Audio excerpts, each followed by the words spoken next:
Welcome to Books Up Close. My name is Chris Lloyd. Hope you're doing well. I'm going to try and keep my promise and do more videos. So each month I'm going to recap what I read that month and tell you some of the things I liked, disliked, what you should keep an eye out for. So this is January 2024's reading. I started the month with some very odd books that I had to read for work. And they were a few Chuck Palahniuk novels. And I used to like reading him when I was a teenager, and I had to return some of them, including Invisible Monsters, which I read in December, and I used to love that book, and now I think it's dreadful. And then I had to read these other two. I had to read Pygmy and Snuff, both of which are really, really not for me. They're not for me in any way. I think they're badly written. I think they're really problematic. So we started the month off on a bad footing. Like, even if he is doing parody or something, like some kind of critique, it's hard to know what that is of, because it's just kind of trashy and gross throughout. I don't know. Those are not for me. So we started the month off on a bad footing. So then I did get to read some nice poetry, which took me to a nice calmer place. The one is, it was a reread of Peter Scalpello's book Limbic, which is a really beautiful book of poems that I'd read before, but I didn't have a copy of it. So now I've got a nice copy, and these poems are about queerness, about sex, about intimacy, all kinds of things. They're a really interesting poet. They play a lot with what the poems look like, so there's kind of some interesting kind of visual stuff happening here. There's, you know, like the page is different always, and I think there's something quite exciting about that when you don't know what's coming next with the poems. So I really, really highly recommend this collection. It's really precise and insightful, and very much of like one voice, right? You know who this voice is, you know who this person is, they're speaking in that way, which is, I really value that in a poet, where you could open a poem and know that it's theirs, right? It's the same kind of impetus. I don't feel the same about my work, so I'm always interested in seeing that in other people. The other collection I read is Sean Hewitt's new book called Raptors Road. Again, beautiful cover. I've talked about Sean's work enough on this channel, so you know that I'm going to celebrate this. This is a really lovely book. It's a great follow-up to Tongues of Fire. There's more strangeness in these poems, I would say. It follows a kind of like dream logic in places, and you kind of don't know what's real or not real. And for that reason, I think they're really, really strong poems in that way. And I'm going to return to them quite a lot, I can tell already. And they make a nice pairing. You know, if you kind of read Sean's work from beginning to end, especially kind of through the memoir recently, and even the kind of the Greek myths book that we talked about before, there's some really interesting connections and kind of through lines that I would recommend that book. It's really lovely. So in addition to these lovely poetry books, I also read two French novels that were bought for me by a French friend. Wanted me to kind of find out about these books that were big in France and have now been translated, and they've got nice editions. The one is called Girl, a novel by Camille Laurence, and it is staggeringly good. So it kind of follows a character called Laurence, and there's something interesting there about how autobiographical this book is or how auto-fictional it is, but you know, that's by the by. That doesn't interest me as much as what's going on in the book formally. And it kind of follows this girl through her life up to womanhood. And the narrative voice shifts. So the first chapter is like before she's born, right? And how she's already gendered as a girl before she's even come into the world, right? So the book is really interesting in how gender as a process starts way before the child is even born, right? And Judith Butler writes really well on this, that gender is the thing that makes sense of us as people, right? That gender is in the world before we even come along. And the novel really kind of unpacks that in a really thoughtful way.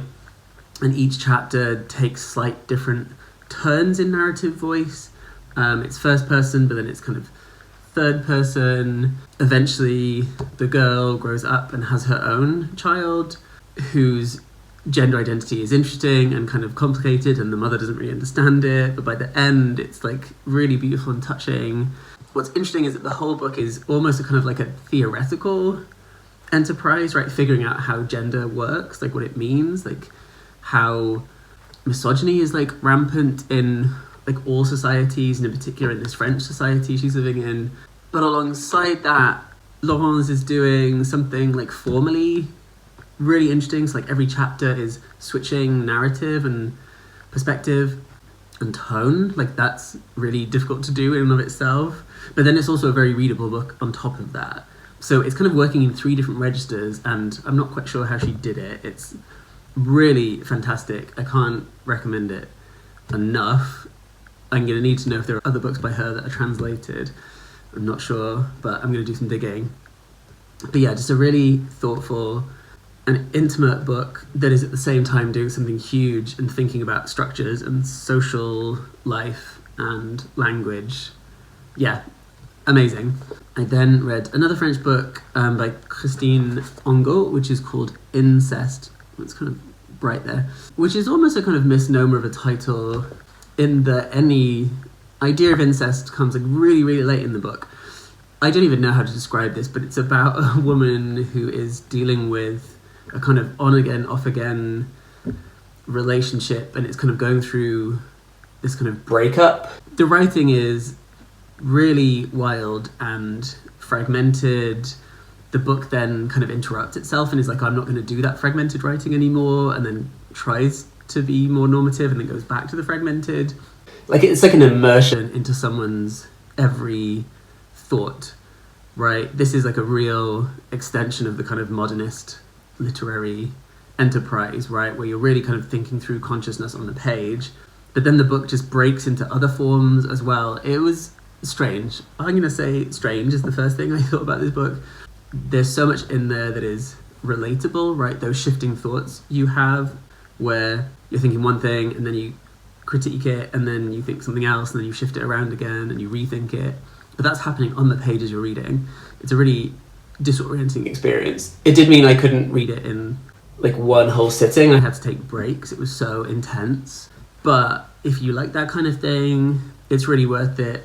Ongo is like writes about lots of taboo subjects, and again in the kind of auto-fictional realm, like did this happen, did it not happen, who knows? But the kind of intensity, the force of the writing and the force of the subject matter, I think is worth like seeing alone. So a really interesting, strange book, and the edition is really beautiful, and I think the translation is good. I don't know French enough to say if it's a great translation, but it feels sensitive, and so did the other book actually, given that both are interested in what language does and the kind of the effects of language. So often in translation that's kind of difficult to do and reproduce, but fantastic and interesting. Some other books that I've read, I finally got around to reading The New Life by Tom Crew, which came out last year and everyone was raving about and talking about. I read it very quickly, I flew through it, it's very readable. I don't know if I loved it though. So it's about 2 men in the late 19th century, kind of based on real life figures, Havelock Ellis and John Addington Symonds, and Crew kind of fictionalizes those 2 characters, and they basically write a book about gay men right at the turn of the century, about what's called inversion at that time. So that was a real book, they were real people that wrote that, but Crew kind of fictionalizes it and thinks through these men's lives. It's really about queer people at the end of the 1800s, kind of living through the ends of Victorian society and what that looks like. The Oscar Wilde trial comes in at the end and kind of like blows everything up. It's a very interesting historical novel, but for me the history kind of took over. At times it felt too driven by the history rather than by the narrative, if you like, and that kind of annoyed me in places, or if not annoyed me, it made me lose the kind of the sense of character, right? I wanted character more than anything else, and while the characters in there are fully fledged, the ideas sometimes took hold, right? Lots of the speech is about people kind of debating these things. Should we do this? Should we not do this? What does this mean? What does politics look like? So at times it felt like they were in service of explaining this kind of historical moment and context. It's not a huge critique for me. Like, I think it's a very readable, interesting book. Like, I feel like it's really important, and this is a period of time I want to know more about. It's very in the vein of kind of Sarah Waters, right? She's quoted on the front, but what Sarah Waters does differently, I think, is that she doesn't foreground the history so much as the character, right? She really lets character drive the engine of her books, and I think formally she's more daring and interesting too. So I'm sure he's going to write more books that are fantastic, like I can tell. And again, it's very readable, but not quite what I was expecting, perhaps. And not what everyone led me to believe. So I'm glad that I read it, but not the thing. But the last 3 books I want to talk about are ones that I loved. So the first one is a proof that I was sent from Picador. It's called Whalefall by Elizabeth O'Connor, with a nice little bit of shine on it. So this comes out in April from Picador. And this has already ticked one of my reading intentions from the last video. If you've not seen it, go watch that. In which I said I wanted to read more things set in Wales or Welsh text. And I don't know if O'Connor is Welsh herself, but this is a book set on a fictional island off the coast of Wales in between the world wars. And it follows this small community and it's filtered through one main character called Manod. And one day a whale is kind of washed up on shore, it's kind of dead, and that almost seems like this kind of foreboding of the change is about to take place, or that is taking place historically and on the mainland, but that this island is kind of like separated from. It's about the hardships of living in this kind of rugged place, but also the kind of beauty of the landscape, of the sea, of the things that happen there, of community, of tradition and language. And one day 2 anthropologists come to the island to kind of write a book about these kind of like ways of life that are not the mainland, right, that are from elsewhere and that people might want to read about. And at first it seems like they have good intentions. By the end, there's a question mark hanging over that. It's a really beautiful book. It's very slim. There's no chapters, but each little section is very short. It's super evocative. The prose is beautiful. I flew through it. It's a very small story, but it packs a punch, and I think there's a lot in there. There's so much evocation of atmosphere and place. I always feel odd when people say, like, I felt like I was there, but like you can feel that place when you read the prose. It's so vivid in that way. So I highly recommend it. It comes out in April. Look out for it then. I think Picador is going to be doing a huge blitz of this book. So I'm sure you'll see it in various places. There's a bit at the end where she says the island isn't real, but it's based on some real islands around the UK and Ireland. So yeah, super fascinating. The other book is Cold Enough for Snow by Jessica O. I think that's how you say her surname. From Lovely Fitzcarraldo, and a friend bought me this. And it's under 100 pages. How many pages is it? 96 pages long. It's slim, it's beautiful. It's about a woman who travels with her mother around Tokyo. And they wander around, they go to museums, they go on little trips. That's the entire novel. It is stunning. The prose is so crystalline and precise. It's just so smooth and flowing. It's incredible. I highly recommend it to everyone. Please go buy it. I think it won the Fitzcarraldo Prize. I think that's how this got published. And you just sink into it immediately. The prose just takes you, the narrator just takes you with her. There's no speech marks throughout the text, which is interesting, and often what the mother says to her is kind of relayed through this main narrative voice. So there's a moment at which you think, wait, is this what the mother said? Is this what's happening? Is this just her version? It's not a huge kind of like postmodern, ooh, what's truth, what's not, but it is very much about perspective. It is very much about subjectivity and what one person sees and what another one does. So I can't recommend it highly enough. I need to reread it again. I almost reread it immediately, but I was like, no, take a pause, go back to it. Super beautiful book. And then finally, the book I ended the month on is this, On Giving Up by Adam Phillips. This cover is hilarious, I think. The American version has got a really good cover too. You can see that I've got a lot of thoughts about this one. So Adam Phillips is a British psychoanalyst. He used to be like the head child psychotherapist at a hospital in London. And he's also a very famous writer. He's written tons and tons of books on psychoanalysis and literature and culture.